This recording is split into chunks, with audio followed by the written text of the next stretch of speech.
Hello, everybody. We are happy you are with us again. And of course, this is Prague seminar for mathematical physics.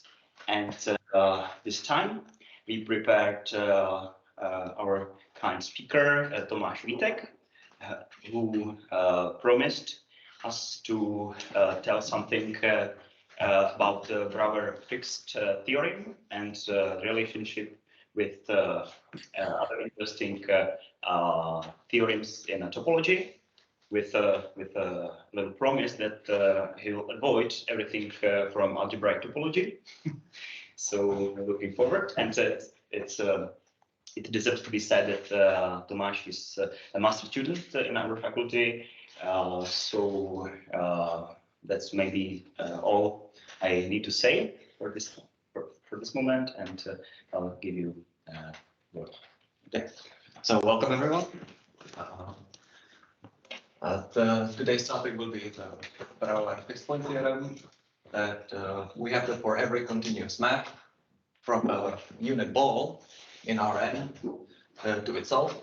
It has a fixed point, and its relationship to other topological theorems, such as the Borsak-Ulam theorem and the Hairy-Ball problem I will mention later. And what's the relationship between them? Well, I'm going to spoil it for you. The Borsak-Ulam theorem and the Hairy-Ball problem are stronger theorems. So I will actually prove those two with different methods and show you that we can quite easily get the Brouwer theorem from them. So to start with the Borsak-Ulam, here you can see that we go to Rn, which has a coordinate system with like numberings and everything. It's just a map. So the idea will be to cut the sphere or a ball into many very little pieces, simplices, and then because the function is continuous, it will be basically constant on each of them. And then we can build a graph with some labeling and solve this and prove the Borsak-Ulam theorem using some combinatorics. So is there a difference between ball and sphere? Yes, a ball is with the interior. It's everything smaller or equal than 1, and the sphere is not exactly 1. Okay. Yes, sphere is only 1. So I will write down the main combinatorial part. It's called Tatra's lemma.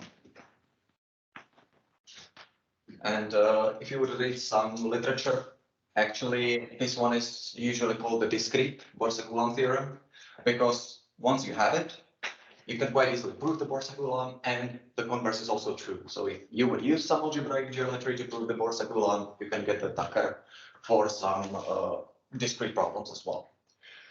So this is a bit technical, but I will explain it as we go. So let some t be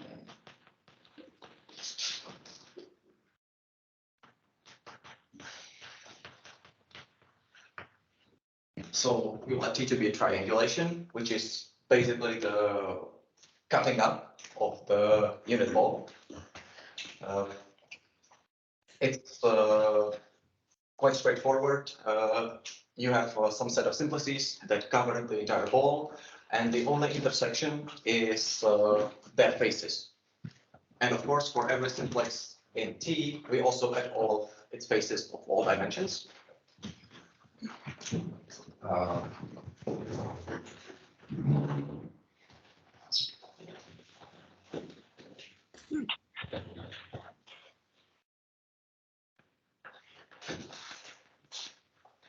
We have a constraint on T. We want it to be antipodally symmetric. That means that if we have a simplex that is on the boundary of Bn, let's call it sigma, then also the simplex negative sigma is in the T. Then we let lambda be from B of T. So all zero simplices will be called the vertices. So this is the set of vertices of the triangulation, and I will also call one simplices the edges. Here we have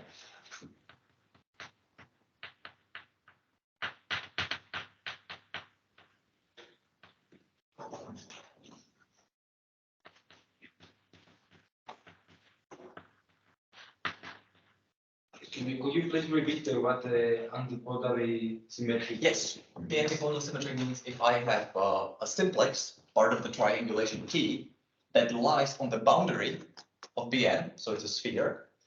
Also, let's call it sigma, also negative sigma, so on the other side of the wall will be in the triangulation. Yeah, basically what we will need it for, because here, it's not itself important, labeling with which is odd on the boundary.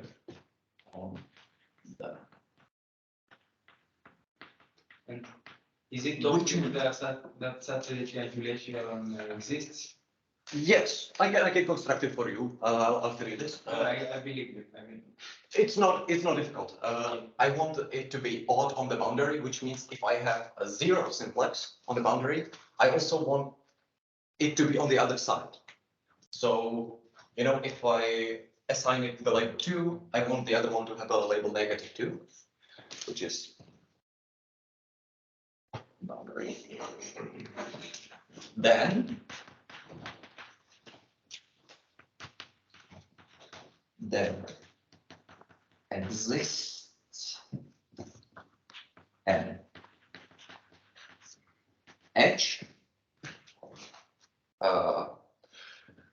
which we will call a complementary edge, which means with B and W being its vertices, such that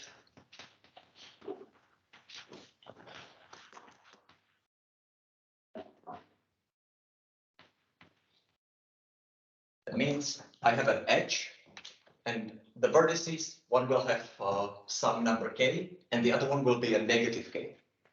So in some sense, I will have some symmetry on the boundary, and I will have something even inside of the triangulation. And basically, when you prove the Tucker, there is also sometimes a hidden assumption that the triangulation is a refinement of basic triangulation. And I will talk about it. Is if I have the ball, I can take the coordinate hyperplanes, right? I can take a hyperplane xi equals 0, and it cuts my ball in half, and I will cut it up with all of these hyperplanes. Then we'll create sort of like a basic triangulation. If I draw for you a ball in 2D, and by the way, I will be using the one norm because it's a lot easier to visualize. But of course, it's a command. So when I have this ball, then I will start cutting it by these two coordinate planes, which are, and basically I will get these simplices, these four triangles, and of course their edges and their vertices, and then I can, and this is clearly antidodal because I have this part, let's say this whole line, and there the negative part also exists here. And then if I want to take a refinement, I can then just take a hyperplane of the same dimension and just start, you know, continuing symmetrically cutting it. So that's how I can construct the antipodally the triangulation. And I will show this. This is for n equals 2, but for n equals 1, I will prove the Tucker's lemma. It's quite easy because it is just an interval, And I can only assign to the vertices plus or minus 1, since n is the dimension. So those are the boundary vertices. So let's say this is 1, and from being odd, this has to be -1. And then I have some points here. And, not 2, -1. and I'm looking for a complementary edge. So if I would try to, just put ones here and negative ones here, I will always find some edge which will connect 1 and -1. It's basically a parity argument here. In one dimension, it's easy because edges, which I'm looking for, are the highest dimensional simplices. But here and in the higher dimensions, we're still looking for an edge, but there are simplices of higher dimensions. So it's not as simple, but actually it's the same argument, just generalized. Now, I will not be proving the Tucker lemma, because basically what it stems from is I will find some simplices here that have very rich labelings. They have a lot of different labels.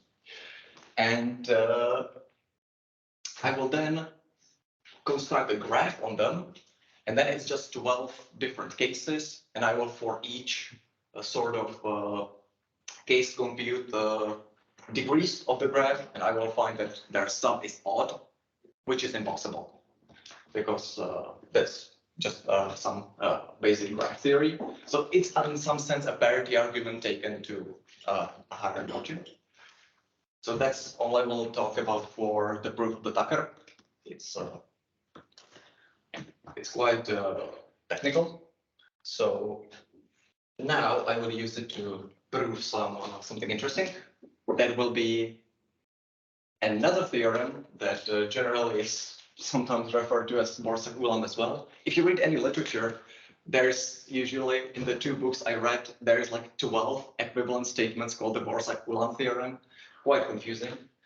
So I named this one the first Borsak theorem. And it actually says something even a bit more closer to like a pure topological statement than the Borsak-Ulam. And it says that there is no map, continuous map,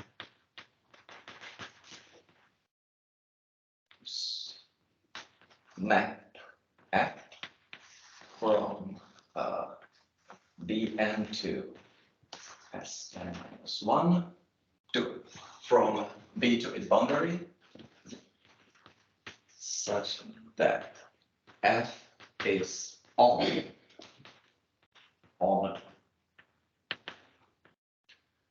So it means that Sn-1 is still part of Bn. I'm taking a closed ball. Maybe I should have said that earlier. And odd just means that f of -x equals fx for each x in Sn-1. So it's in some sense I cannot push my ball into its boundary. And here I can still shift with some symmetry on the sphere. It might be possible with a proof. Assume such F exists. Basically, all of the theorems here will be proven by contradiction. So we assume it exists, and I will continue to get it. Basically, we will try to use this F to construct a labeling on some triangulation of the unit ball here, use Tucker's lemma, and get some sort of contradiction. So here, again, we just started and the first technicality appears. Let epsilon equals 1 over n. Then for each y of the sphere, it is true that the the infinity norm, which is basically a maximum of its components, is greater than epsilon. Now this is true because y has the norm 1 with the 1 norm, and if we choose 1 over n, it clearly has to be greater than epsilon. This will come in later, just now, now believe me. And we will use the compactness of the ball so that f is also uniformly continuous. So also for each x, z, and b, n, we will have that s such that x minus z are less than delta. We will have that f of x minus f of z is less than, and I will put here 2 epsilon so we can see the contradiction later. Yeah. Now we can find let T be any triangulations like here that is antipodally symmetric, but I will be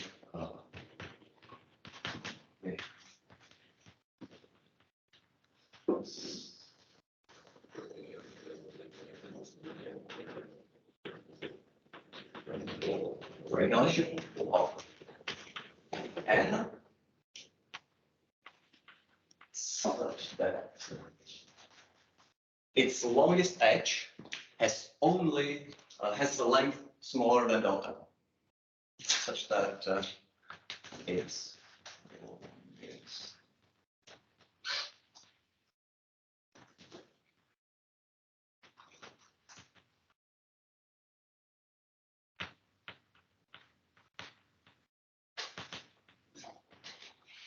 now I will start constructing the labeling.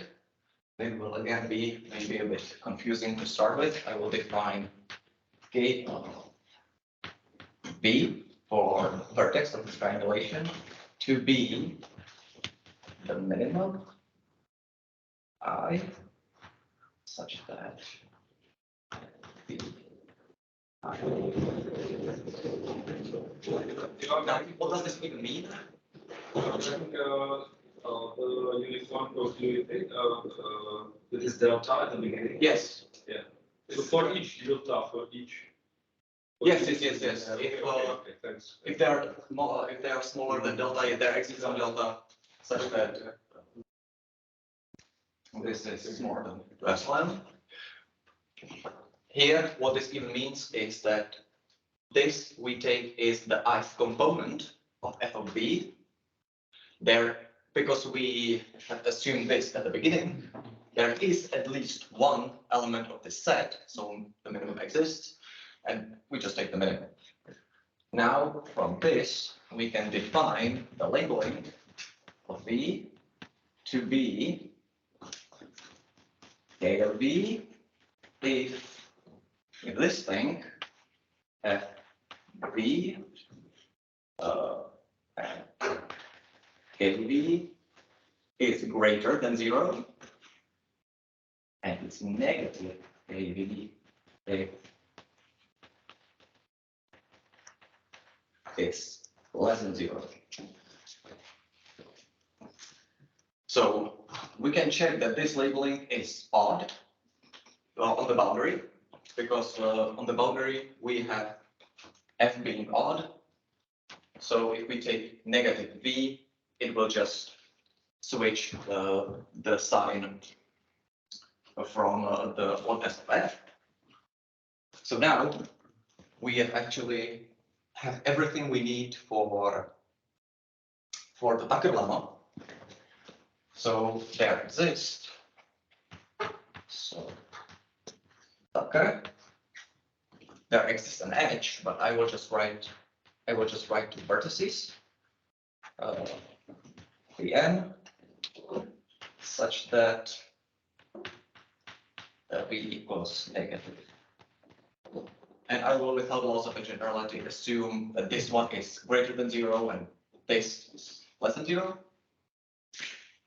What that actually means is that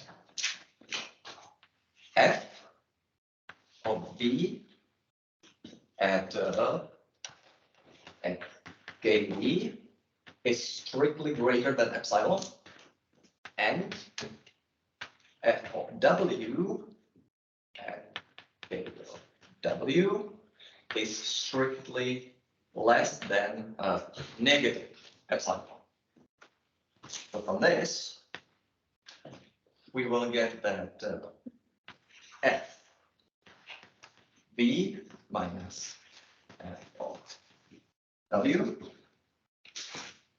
This, if I would have written the subscripts, but I will write an infinity norm.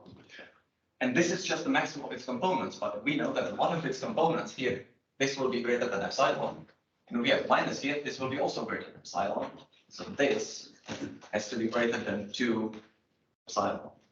But the problem is, the v and w are connected by an edge. And we have constructed that the edge has a length less than delta. So this would be a contradiction with uniform continuity.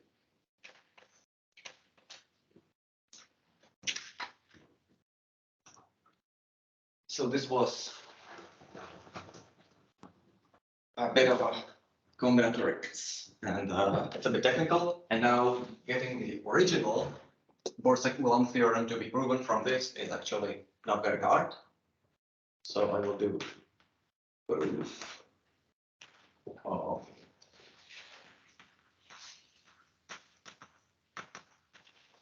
Borsec-Ulam.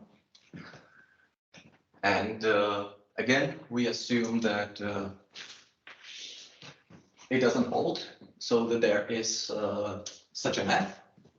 I will not write it, but I will immediately define g of x to be f of x minus f of minus x. Now this, then g is odd at the boundary, odd on the boundary, and nowhere 0, and nowhere 0, because we assumed that such a function exists. So now this is from this one goes from the sphere Sn to Rn. But what we can do is imagine just an orthogonal projection. This is some Sn, this is a plus, and this is Pn. I will call this phi, just an orthogonal projection. And if I take just the plus, it's a homeomorphism. So I can then define a function, define g of phi to the negative on x divided by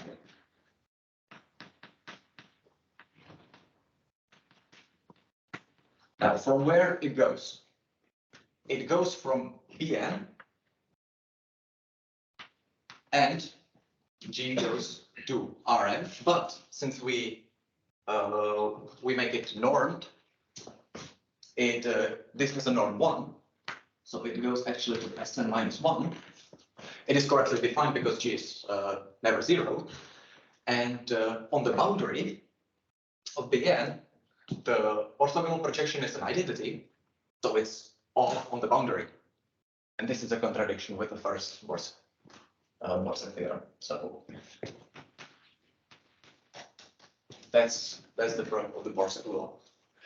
So could you explain this projection again? What you do here? Yes, yes, I can explicitly write it for you.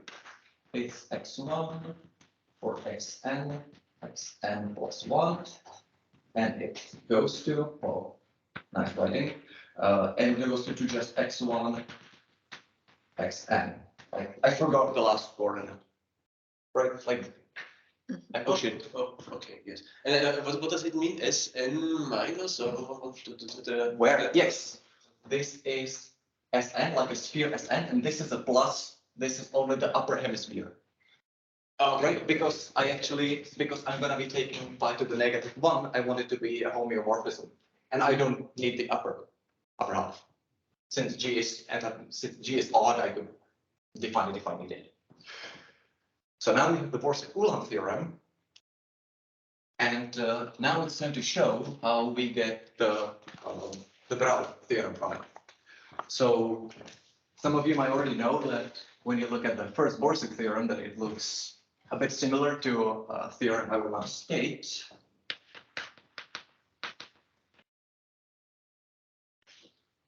I will just call it no retraction, no retract of Bn. And it essentially says that there exists no retraction of Bn to its boundary. I will write it explicitly.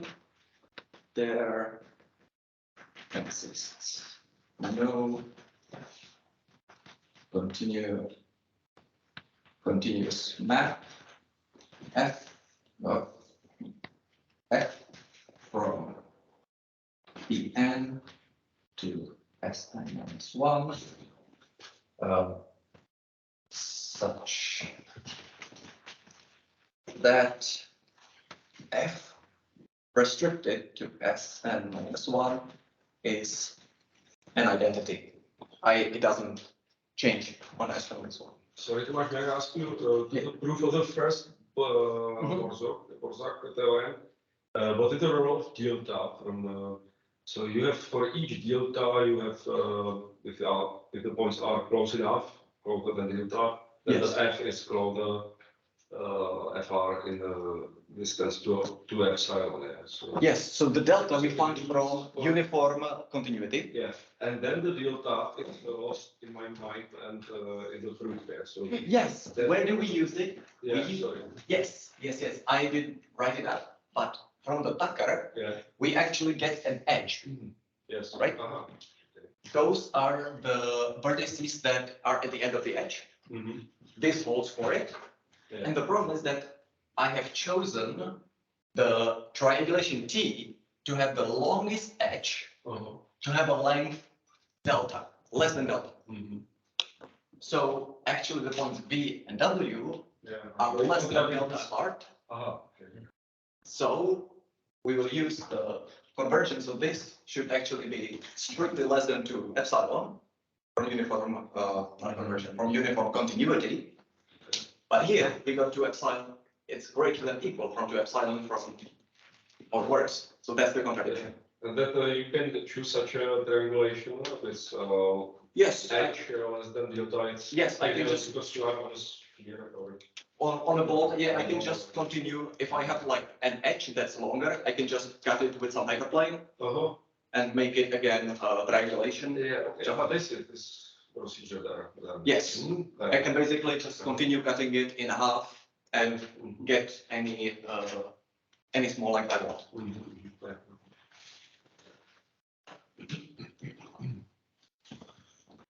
So now this theorem is, well, obviously comes straight from the first Borse because identity is an odd map, right? Like negative x is negative x.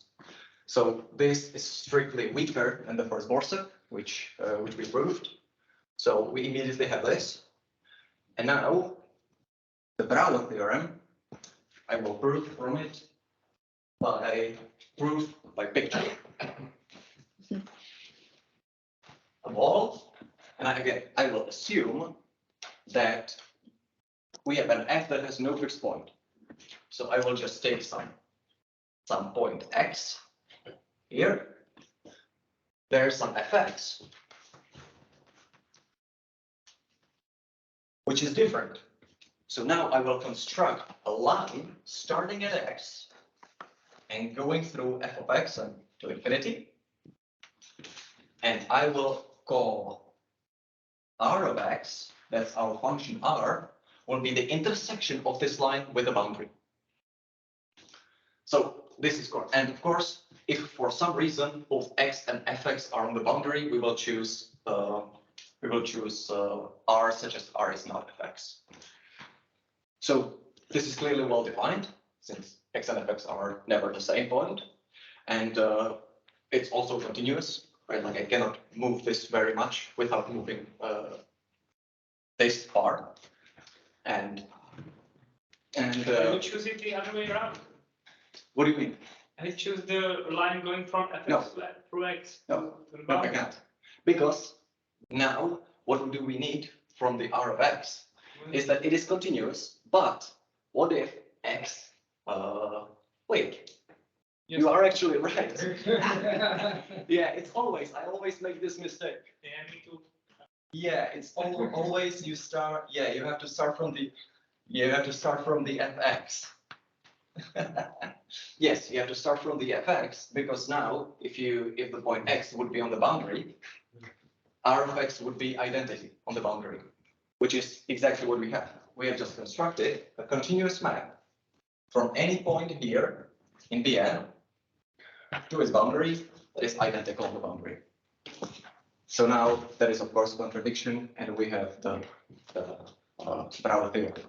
So if any of you have questions, this is for the combinatorial part, and if you don't like combinatorics, that's where it ends, and we'll continue with some geometry. So if there are any questions or whatever is on the board. Okay, great. So I will keep the Brouwer there.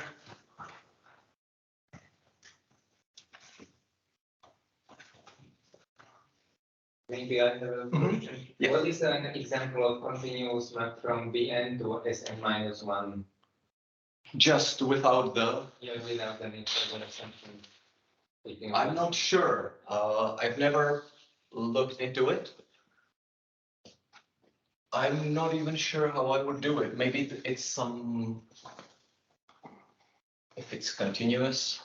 I actually have no idea if it could shift anyhow on the boundary.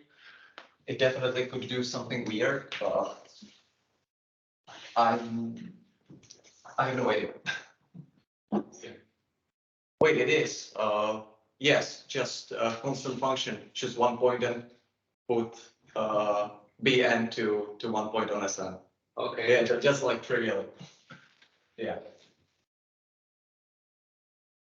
But like if you meant on the whole Sn, Yes. I don't know. I have no idea.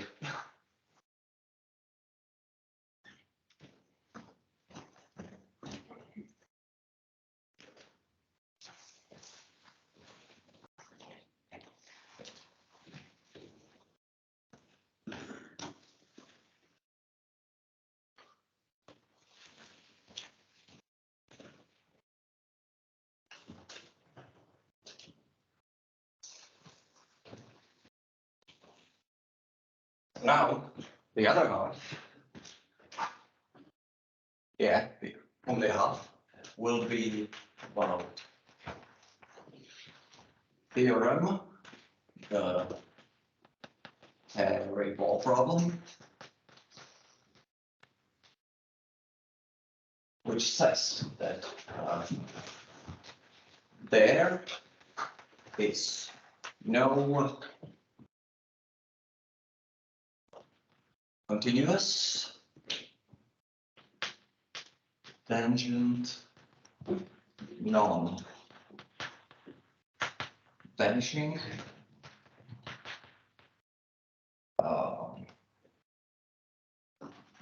tangent non-vanishing what is it? Oh, I forgot the way. It's a full Vector field. yeah, vector field. Yes, vector field. Field there's no notation vector field on a sphere of an even dimension.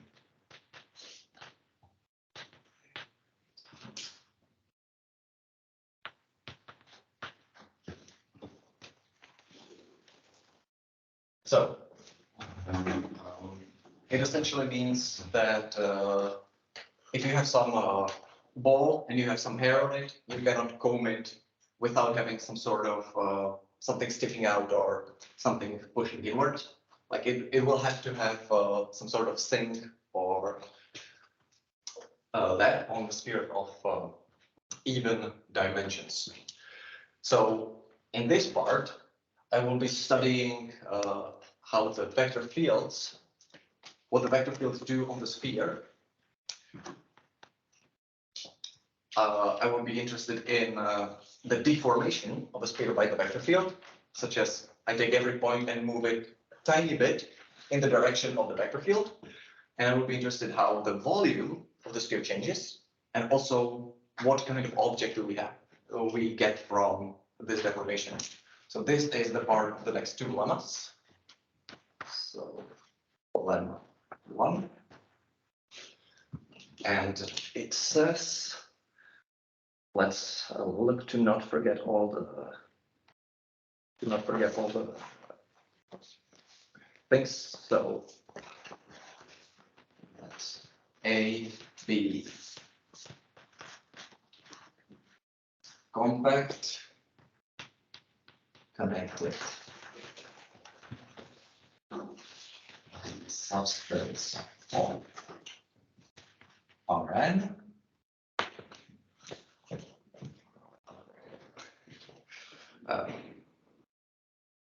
Rn. B is continuously differentiable vector field.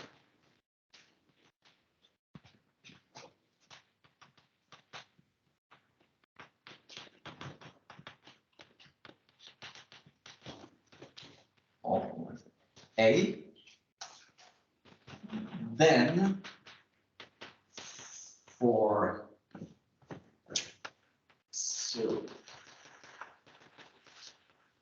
sufficiently small t greater than 0, the function f of t x by x plus t b of x is injective,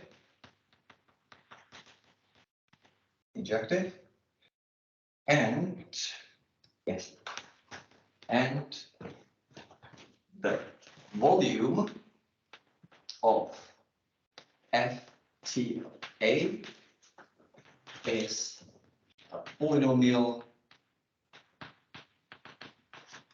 in T. So that's the lemma. Proving it is not difficult. First, because we have compact connected subspace, compact connected space, we have the fact that V is continuously differentiable means that V is also Lipschitz. So we will get that for each x phi a v of x minus v of y is smaller than some c x minus y. Just to be clear, I will be using Euclidean norms in this part. So all I need is let t to be smaller than c1, and this will already give us injectivity, since if f of t of some x equals f t of y, by breaking this thing out, we will get that x minus y equals t times v of x minus t times v of y. Now I will take norms on both sides. And so this is clearly t c x minus y on the sheets, but this is strictly less than x minus y from the way we choose t. So this means that x minus y is 0, thus x equals y. And for the volume, we will just compute it at t of a is equal an integral over ft of a from 1. I will use a substitution theorem because it's a continuously differentiable. So we will get a determinant of ft prime. So let's compute this. From this, we will basically get that f prime of t is equal to an identity matrix plus t times some bi by xj ij to the. So this matrix, so if I take a determinant, we can clearly see that it will look like that t prime. It will look like 1 plus some alpha 1, which is dependent on x, those are still functions, t plus alpha 2 of x, t squared plus so on up until alpha n of x, t n. And now if we just integrate it over a, these are just constants, I will get that the volume of ft of a is just a0 plus a1t plus a2t squared plus so on to a n, where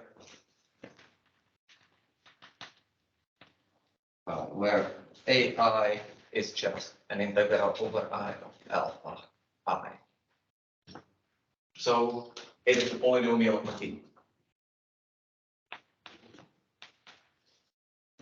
The next one, the next lemma. So this is about how the volume changes, and the next one is about what object do we get if we deform a sphere. So another lemma, lemma 2. There are only 2 of them. After that, I will already start proving the animal problem. Don't worry. I will again look to not screw it up. Let's see. Yes. Yes. Yes. Let b be continuously differentiable.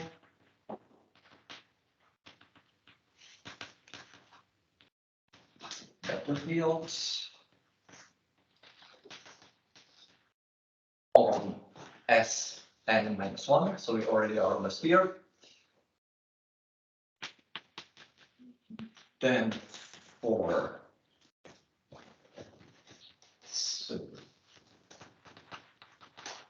sufficiently small t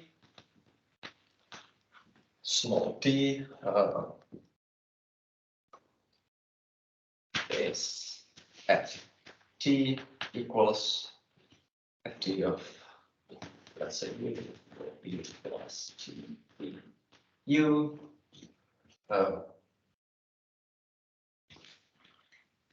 is mapping S to the negative 1 onto a sphere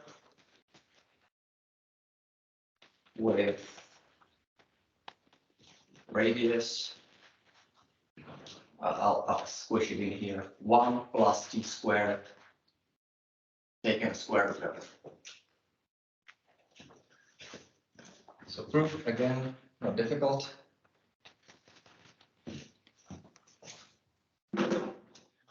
first we want to show that this ft even goes into the sphere, so that for each u into Sn-1, we are interested f t of u, and we want this to be equal to this. But I will just take it squared, write it out, u plus t u, and because this du, this v, is a tangent vector field, this means that v, du times as the dot product of u is 0, I can use the Pythagorean theorem to get this to be for u squared plus d squared u squared, and then again u is from sphere and vu is continuous differentiable. I know I forgot something.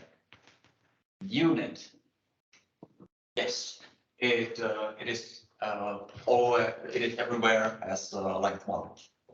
So here right now I will get this. So we already know that ft maps the sphere into a sphere of radius square root of 1 plus t squared. And now that it's onto, I will just show that from the proof, from the form of f prime t, if I choose t sufficiently small, this will always be bigger or less than 0. So I will use inverse function theorem, or yes, inverse.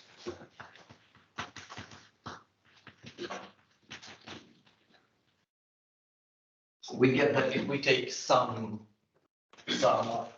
open subset of Sn-1, it will map onto some open subset of the codomain, which is a sphere. And if I then take some sort of cover by Sn-1, it will be a union of open sets. So by the inverse function theorem, we will get that ft of the entire is open. It's open in I will, I guess, use this sort of botched notation. I'm sorry, but it's quicker. So it's open, but then ft of Sn-1 is closed because it's compact. Because it's compact. That stems from the compactness of the sphere, and that continuous maps map compact spaces onto compact spaces, and compact spaces are always closed. Thus, the image thus ft Sn-1 is both closed and open in the sphere of radius 1 minus t squared, 1 plus t squared square root. Therefore, it has to be onto because the sphere is connected.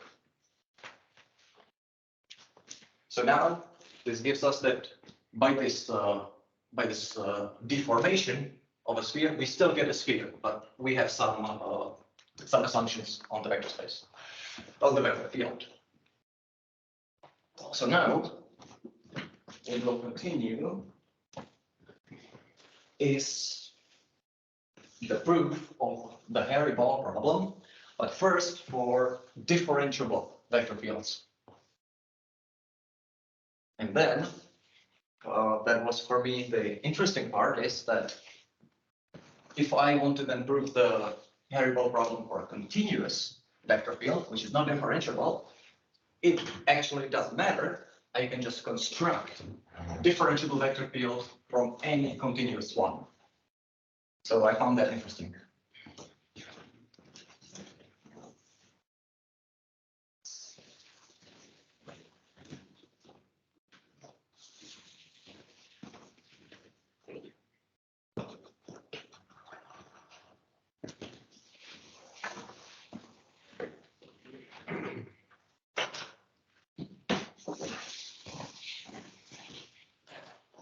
Okay.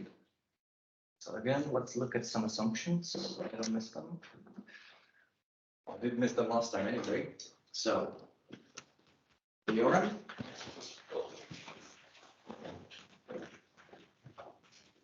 Variable for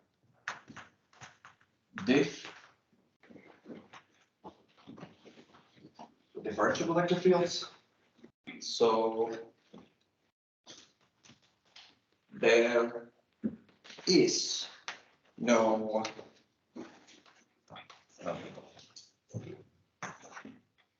continuous with differentiable.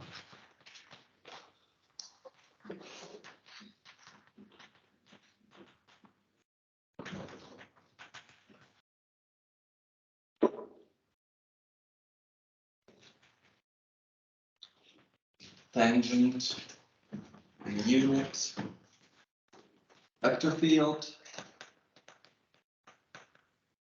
on a sphere of an even dimension.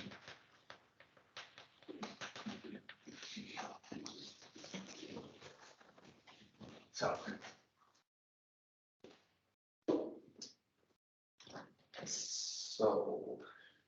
yes. So assume there is one. Again, by contradiction, let's define A to be the set of all x in some sort of Rn, if I'm not mistaken. Yes. In Rn, such that some A is less than x, less than B. So this is all points that are between two spheres that are both centered at the origin and have a radius of a, b. So now, if we take this, if we assume this A, we can extend a vector field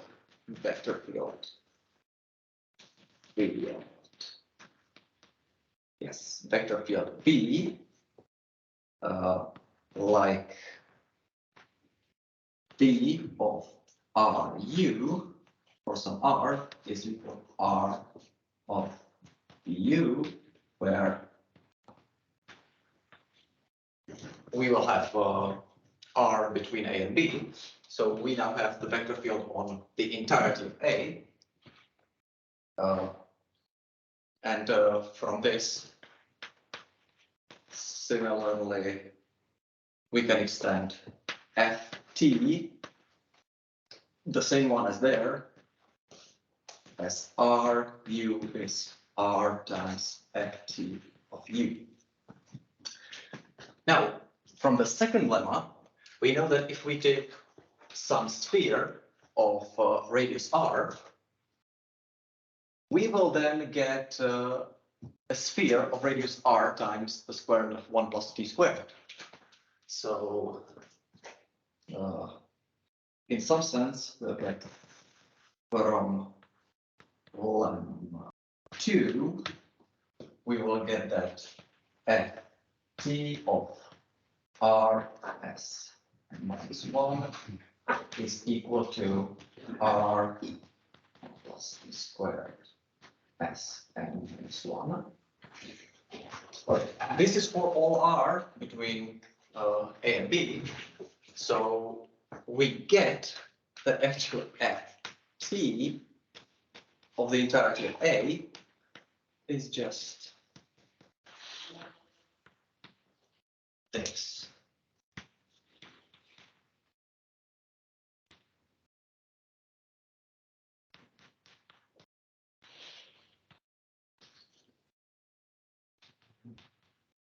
T squared. So now let's compute the volume. All we need to know is that we just take the volume of the bigger sphere and subtract the smaller sphere, and we don't need to know how to calculate exactly the volume of a ball. We just need to know that it's proportional to the dimension n. So we actually get that volume at TA is equal to 1 plus t squared to the n times volume of A, of the original one, right? But if n is odd, this is not a polynomial. 1 is not a polynomial in T, thus contradicting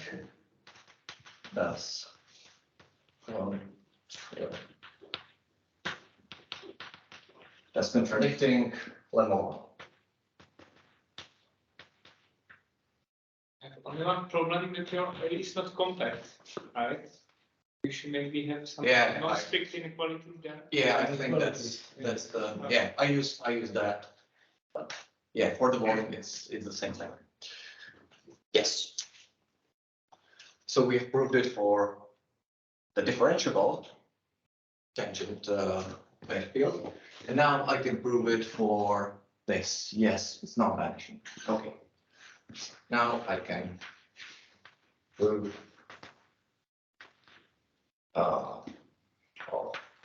have no problem.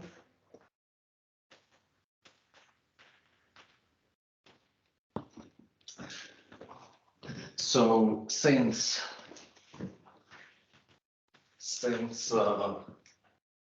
let's say I will look what is my notation. Yes, since Sn minus 1 is compact, denote M the minimum of B which exists, and M is strictly bigger than 0. And now, how to make the vector field differentiable? By Weierstrass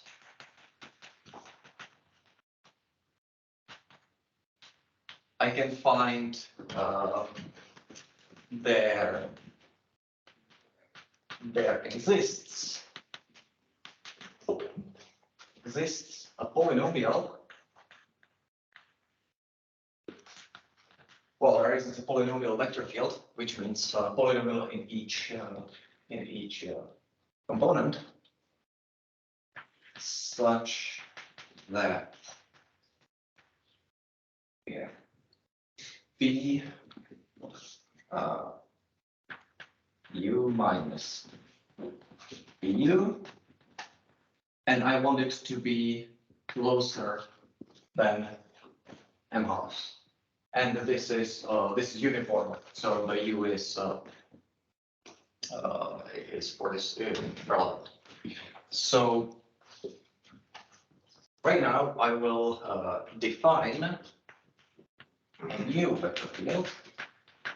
Define omega, not omega, W of U to be BU minus BU dot product of U.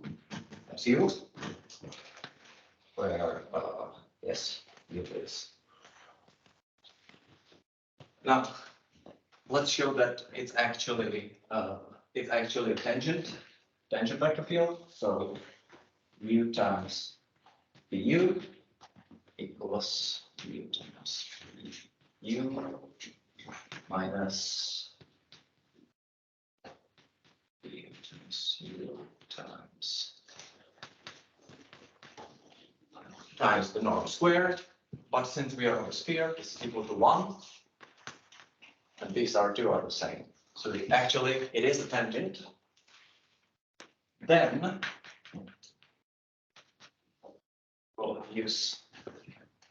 we will compute again. We will try to compute how far it is actually from the PU itself. So this is not difficult. This is just the standard PU times U, just the absolute value of this scale. But I will actually do a trick here. Since V, the original V, is also a tangent vector field, I can actually write this as PU times U, and I can subtract VU times U, since this is just 0. But now I will get this is smaller than. Yes, I can look at it. Yes, this is smaller than PU minus VU times U here, and this is 1, and this is m over 2, which is how we define this. So now I will use this to prove that W is everywhere non-vanishing. Because let's say that there would be a U in which W is equal to 0. So then do the computation. 0 is less than m, which is less than VU, which is less than VU minus VU plus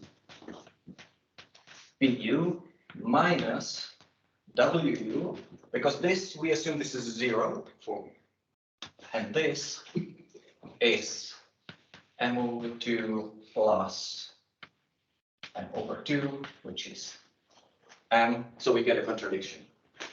So W is everywhere non-vanishing. Sorry, what is PU? Yes, PU is from the Stone-Weierstrass approximation theorem. We approximated the vector field V, and that's the polynomial. The result of this construction? Yes. Weierstrass. Yes. Okay. Yes. So it's in every component, it's just some function. I will approximate it by polynomial uniformly, and that's how we get the PU. And I will choose it so that it's the approximation is better than m half, and this will follow from it. So now the only thing left is to do a norm. Then W divided by W contradicts this because it's continuously differentiable since it's polynomial. It's tangent. We prove this here, and unit when I'm on it. You contradicts this. All for diff.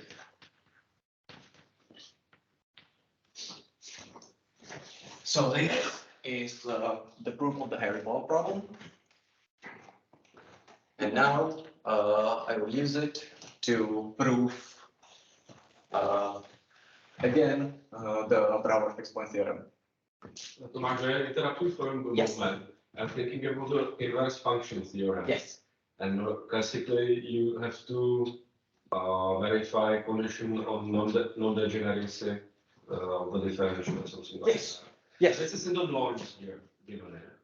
No, no, This no. is I can, so here, this is how the differential looks, right? And I can choose such a small Yes, t. yes, yes. But it is not. Yes, because I will come back to Okay, it. so yes.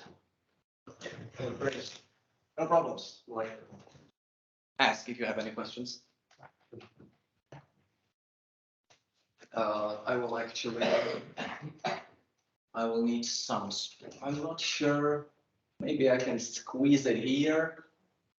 I don't think I can. I will. I will wipe the floor at least. This half. Okay. Now the idea will be is I will assume again for a contradiction that that there exists a function on a given ball that that has no fixed point, and then I will try to construct a vector field from this function to contradict the hairball problem.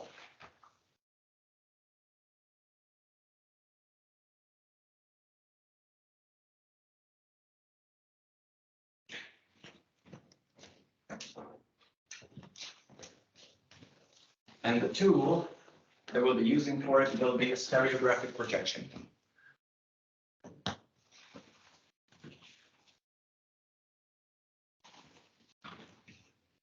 So,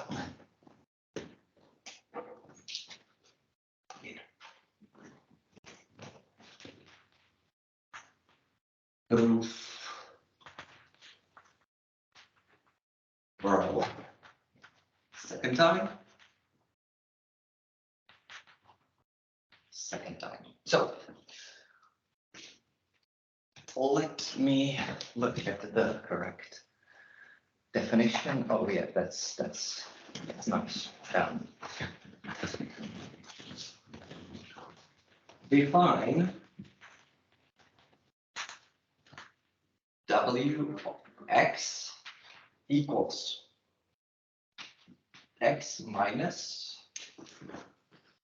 1 minus x 1 minus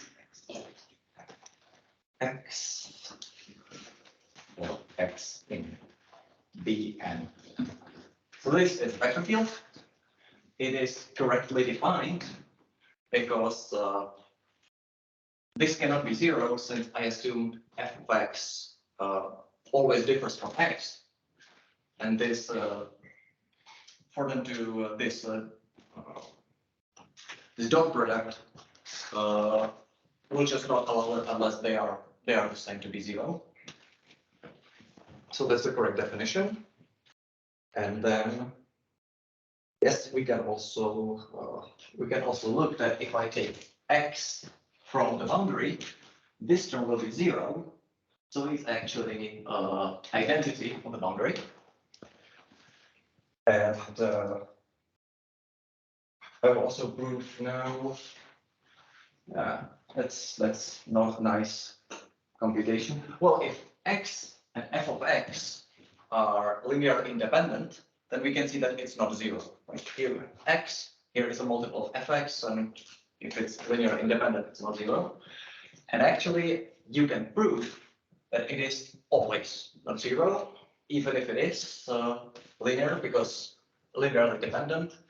I will not prove it here, but it's straight up computation where you substitute t of x for f of x, and for t doesn't equal to 1, and you will get something that's not equal to 0. So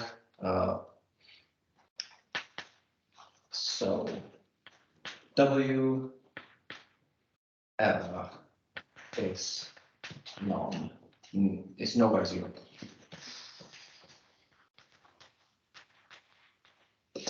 Now, I can actually draw it here. What I will do is this. And I will try to do a stereographic projection here onto the lower half sphere. From this is the end on which we have a vector field. I will remind us the stereographic projection that stereographic projection looks like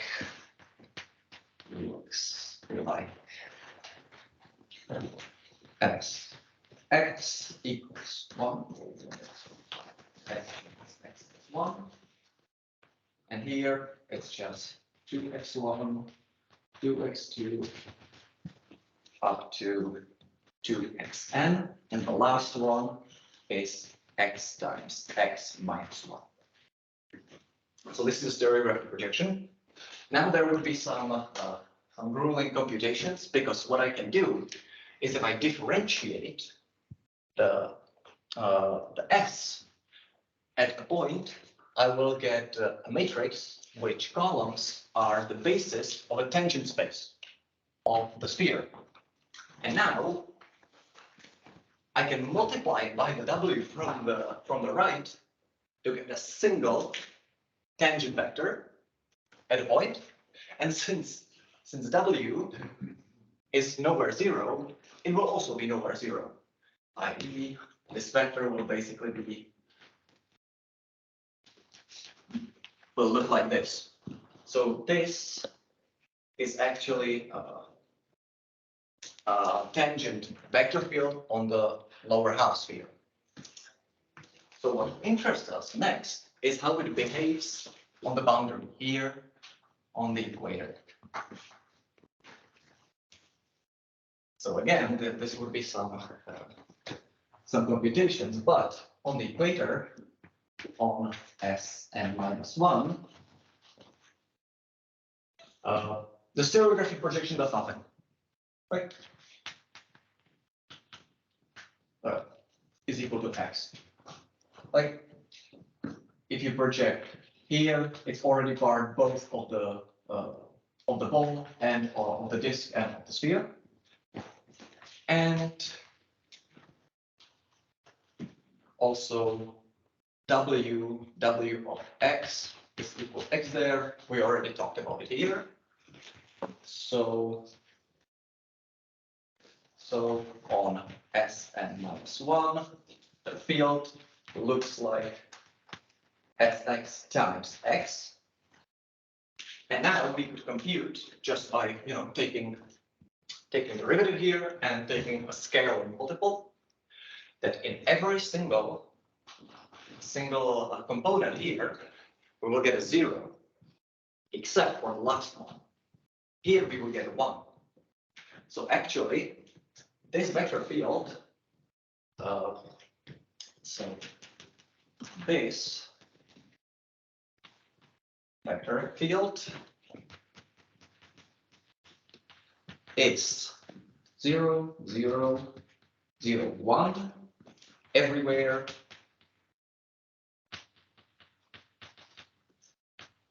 on Sn minus 1. Now again, it would be a computations. I'm gonna skip it for that time, and it's just technical, nothing really new. But here, so here it looks like this. So I used a stereographic projection from the North Pole into the Southern Hemisphere. Now, similarly,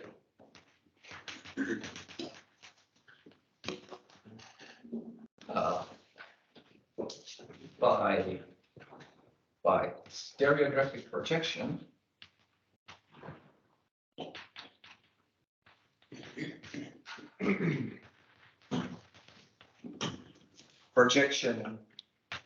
from the South Pole,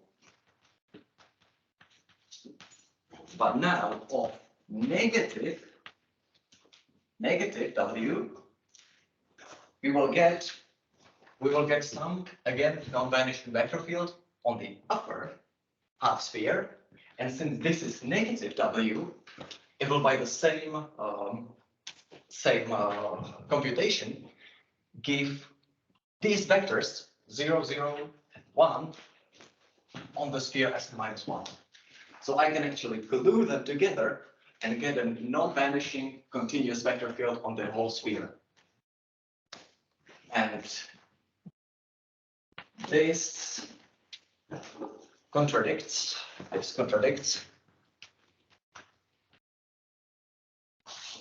the Hairy-Ball problem.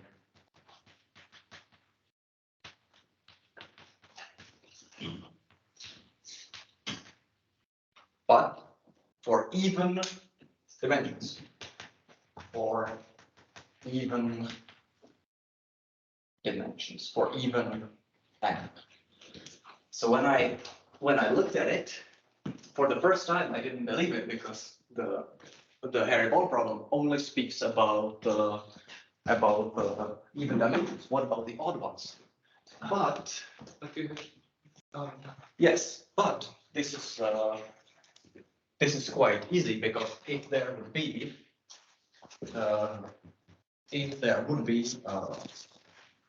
f from b of 2n minus 1 to b of 2n minus 1 with no base point, I could define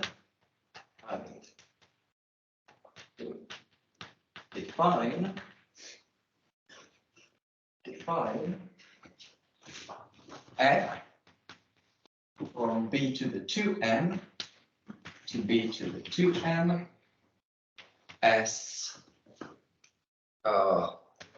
f of x1. So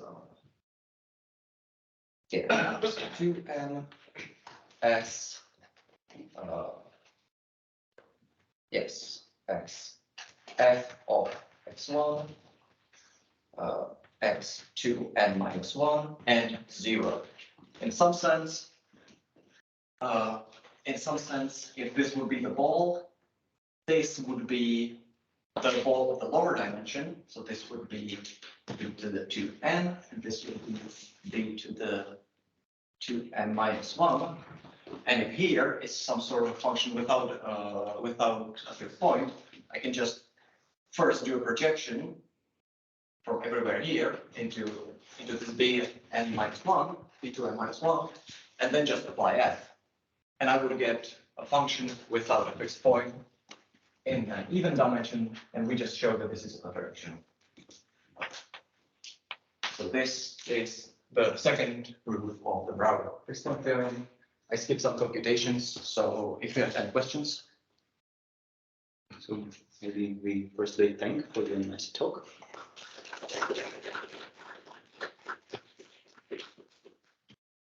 If anybody has a question.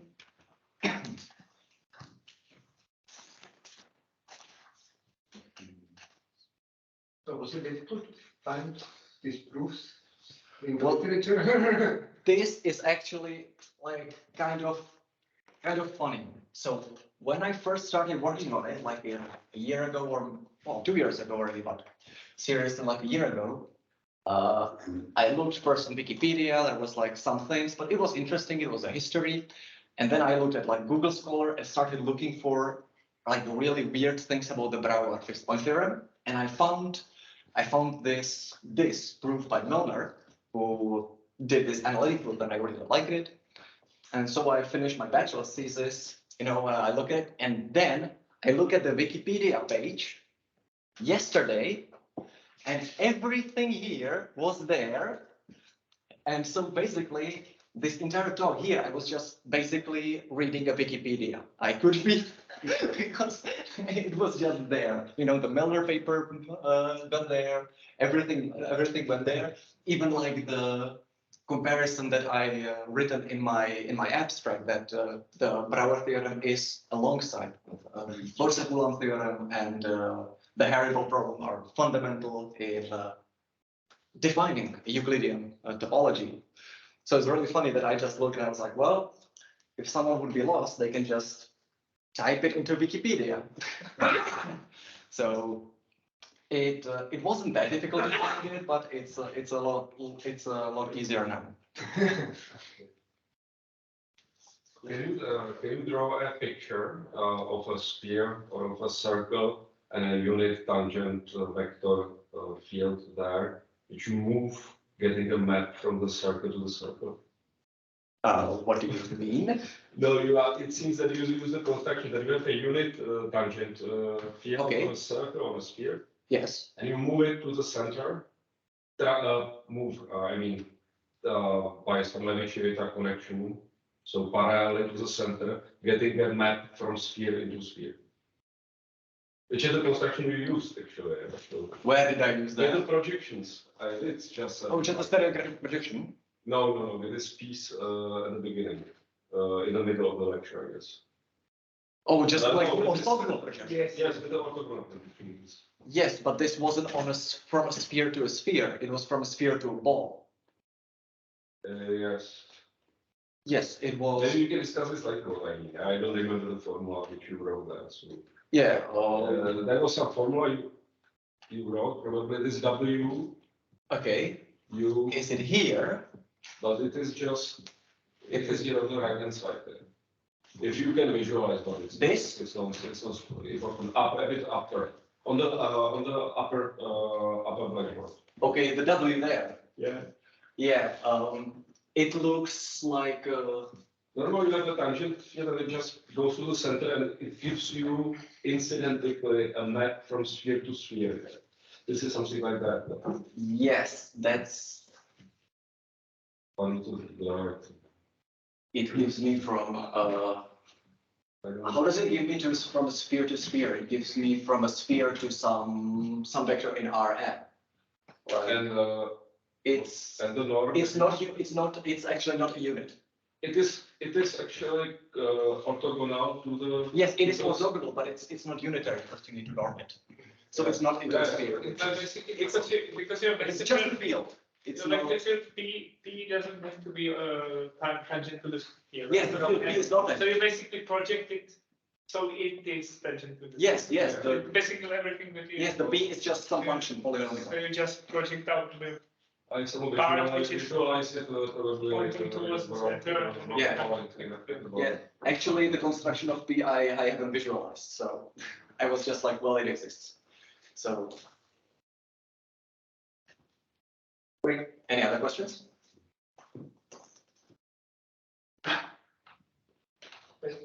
Thank you. It was nice. Yeah, I thanks. I hope everybody thinks. So thanks again.